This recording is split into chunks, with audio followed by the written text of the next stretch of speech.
The question my party is asking now is whether I am best placed to lead us into the next general election. I have heard the answer of my parliamentary party to that question. That is why I will resign as leader of the Labour Party. Keir Starmer va démissionner de son poste de Premier ministre du Royaume-Uni. Ce message est apparu dimanche 21 juin à 23h, heure de Londres, 5 lignes sur Truth Social. Il n'a été posté ni par Downing Street, ni par la BBC. Il vient de Donald Trump. C'est lui qui a annoncé l'événement au monde entier. À ce moment-là, Starmer est encore à Chequers avec sa femme. Il n'a prévenu personne.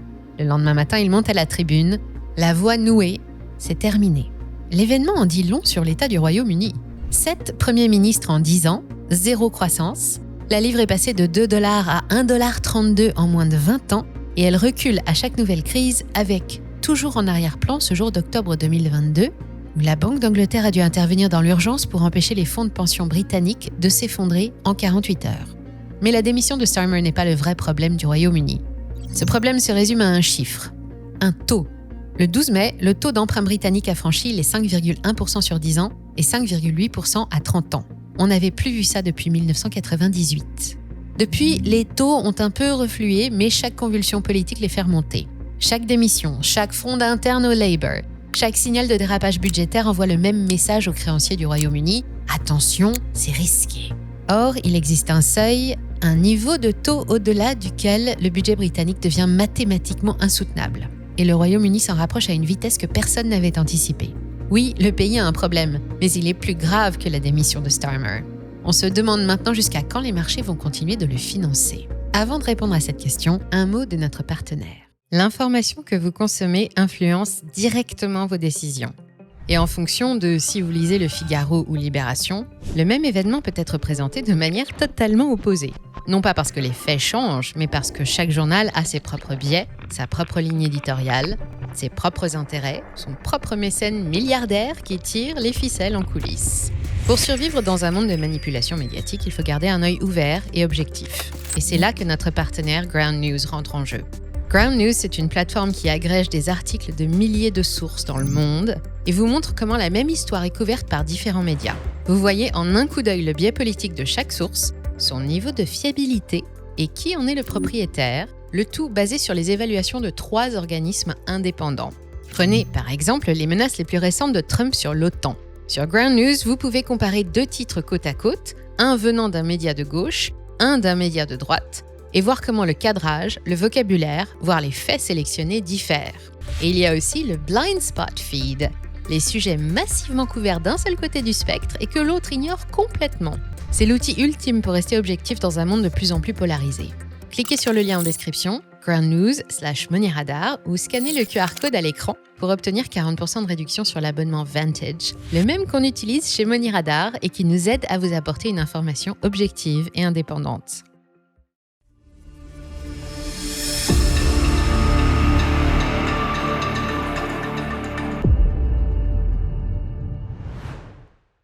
Le mot démission avait déjà été lâché une première fois au moment de l'affaire Mendelssohn à l'automne dernier, et plusieurs fois depuis, mais Starmer avait tenu bon. En dépit des critiques et des scandales qui se sont accumulés autour de lui et sur son entourage, en dépit de la colère des Britanniques, Starmer a tenu. Alors oui, Keir Starmer a tenu, mais son sort a été réglé en 72 heures. Pour rappel, au Royaume-Uni, le Labour est le grand parti de centre-gauche, social-démocrate, l'équivalent historique du PS en France, mais en plus puissant. Pour en prendre la tête et donc viser le poste de Premier ministre et Downing Street, il faut être député et siéger à la Chambre des communes. L'homme qui a précipité la chute de Starmer, c'est lui, Andy Burnham. 56 ans, accent du Nord, ça fait plus de 15 ans qu'il cherche à prendre la tête du Labour. En 2017, il quitte Westminster pour devenir maire de Manchester, défenseur du Nord ouvrier face aux élites londoniennes. 9 ans à tenir tête aux conservateurs et à Boris Johnson en plein Covid, 9 ans à construire sa légende de roi du Nord. Résultat, il est devenu l'une des personnalités préférées des Britanniques et il veut la place de Starmer. Jeudi 19 juin, le destin se met en marche. Le député de la circonscription de Makerfield, fief travailliste depuis 1906, démissionne à point nommé.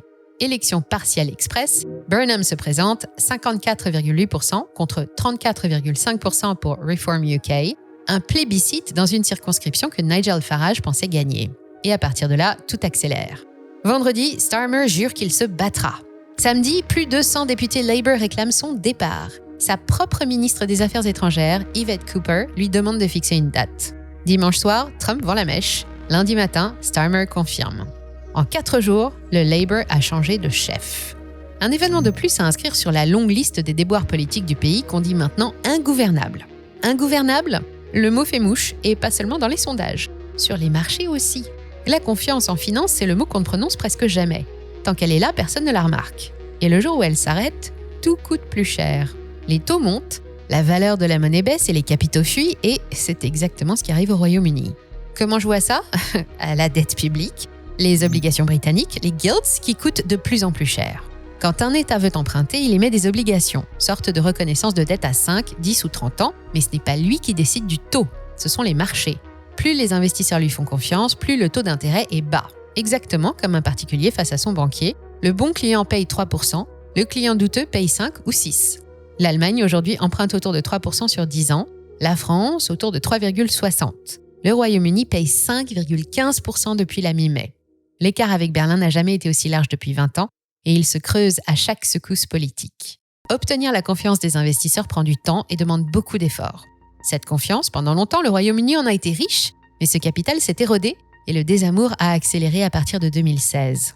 Brexit, démission de Cameron, Theresa May, Boris Johnson, Liz Truss et son mini-budget de 49 jours. Puis, Sunak, à chaque crise, le marché a rajouté une prime d'instabilité de quelques dixièmes de pourcentage au prix de la dette britannique. Quelques dixièmes, ça n'a l'air de rien, mais sur 2700 milliards de livres de dette, chaque dixième de point de taux en plus coûte 2,7 milliards par an aux contribuables britanniques. Et puis, il y a eu octobre 2022. C'est le mois où le monde a découvert que les finances britanniques pouvaient sauter en 48 heures. Quelques semaines plus tôt, Liz Truss a pris les clés de Downing Street. Elle a une idée, relancer l'économie britannique à coup de baisse d'impôts massive. En soi, ce n'est pas une mauvaise idée, mais ce n'est pas aussi simple. Son chancelier, Kwasi Kwarteng, annonce le 23 septembre un mini-budget de 45 milliards de livres de cadeaux fiscaux sans la moindre source de financement à mettre en face. Les Britanniques réagissent et les économistes avertissent et les marchés, eux, sanctionnent. En quelques heures, la livre s'effondre à 1,03 $, le plus bas niveau de toute son histoire. Les gilts perdent jusqu'à 30% de leur valeur en 5 jours. Chez les fonds de pension, c'est la panique. Ils utilisaient les gilts comme garantie pour leurs engagements envers les retraités. Quand leur prix s'effondre, les appels de marge tombent. Un appel de marge, c'est ce qui se produit quand la garantie d'un prêt perd tellement de valeur que le débiteur doit apporter la différence en cash pour maintenir le même niveau de garantie. Les fonds de pension n'ont pas le cash suffisant pour honorer leurs engagements, alors ils vendent des gilts en masse, ce qui fait baisser le prix encore plus, ce qui déclenche de nouveaux appels de marge et la spirale est lancée.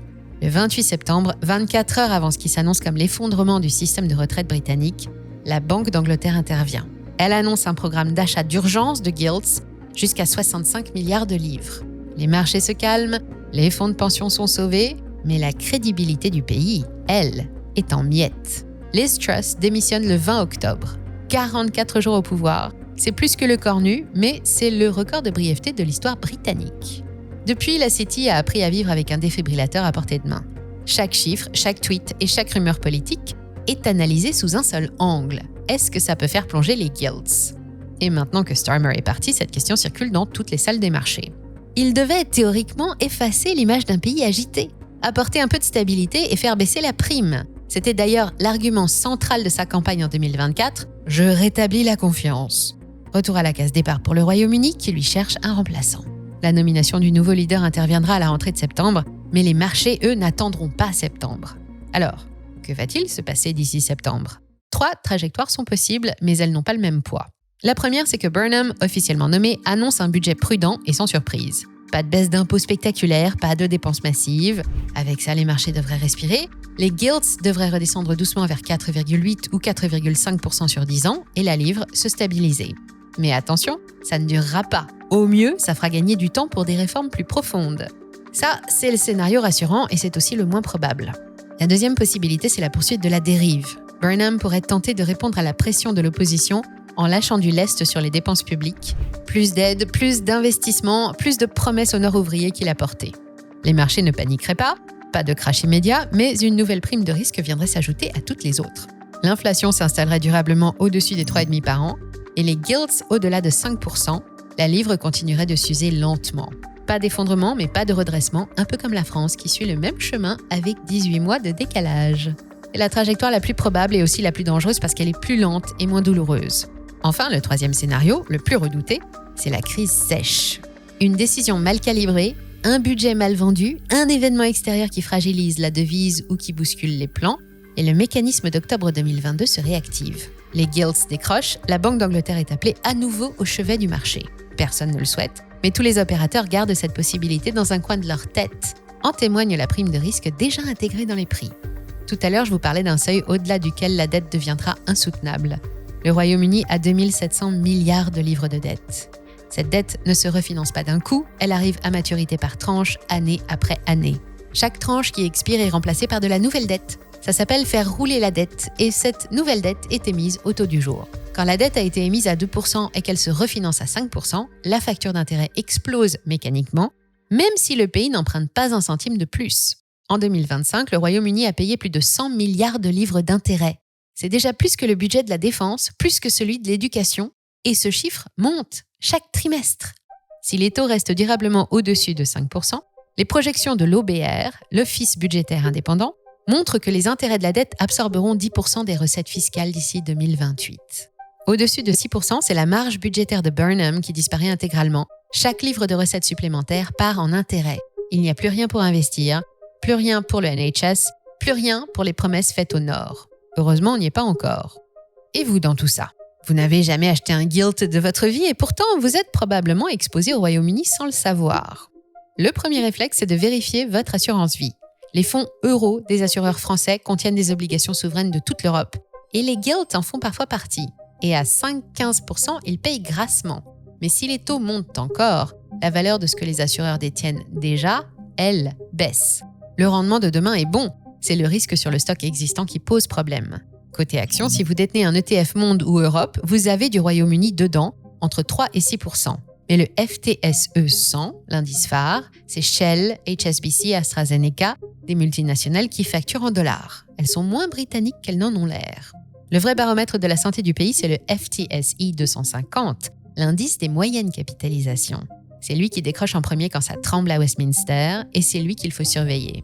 Vigilance aussi sur la livre. Si vous voyagez régulièrement à Londres, si vous facturez en livres ou si vous détenez de l'immobilier au Royaume-Uni, sa volatilité vous concerne directement. À 1,32 contre dollar et 1,15 contre euro environ, elle va rester électrique jusqu'à la fin de l'année. Il y a beaucoup trop de variables imprévisibles. Reste une question. Burnham va-t-il tenir? Le Labour peut changer de chef, mais le calendrier ne s'arrête pas là. Les prochaines législatives auront lieu au plus tard en 2029. 3 ans pour reconstruire la confiance d'un pays. 3 ans pour reprendre des points dans les sondages face à Reform UK, pour ne pas refaire l'erreur d'octobre 2022. C'est court. Et si Burnham échoue, à qui Westminster reviendra-t-il? À un Labour épuisé qui aura tout essayé? À des conservateurs encore convalescents après leur déroute de 2024? Ou à Nigel Farage et Reform UK, qui caracolent dans les sondages et qui ont déjà fait basculer le pays une fois, en 2016, sur le Brexit? Le Royaume-Uni, pays du conservatisme libéral et du compromis parlementaire depuis 3 siècles, pourrait-il basculer vers la droite dure? Personne ne l'aurait parié il y a 10 ans, et aujourd'hui, personne ne l'exclut. Mais quel que soit le nom du prochain Premier ministre, il héritera du même problème. 2700 milliards de dettes, des taux au-dessus de 5% et un marché qui ne fait plus crédit sur la bonne foi. Londres est un laboratoire. Ce qui s'y joue, la dette insoutenable, l'instabilité politique et l'érosion de la confiance peut se produire n'importe où, y compris chez nous. J'invite nos abonnés britanniques à partager leur quotidien en commentaire. Vous êtes aux premières loges et vos témoignages sont précieux. Mais avant de nous quitter, n'oubliez pas Ground News, l'outil qu'il vous faut pour ne pas être la proie de la manipulation médiatique. Indépendant, financé par ses abonnés, il ne vous montre pas ce que l'algorithme veut que vous voyiez. Il vous montre ce que vous ne voyez pas. Cliquez sur le lien en description, groundnews/moneyradar ou scannez le QR code à l'écran pour obtenir 40% de réduction sur l'abonnement Vantage, le même qu'on utilise chez MoneyRadar et qui nous aide à vous apporter une information objective et indépendante. Restez curieux, je vous dis à très bientôt sur MoneyRadar.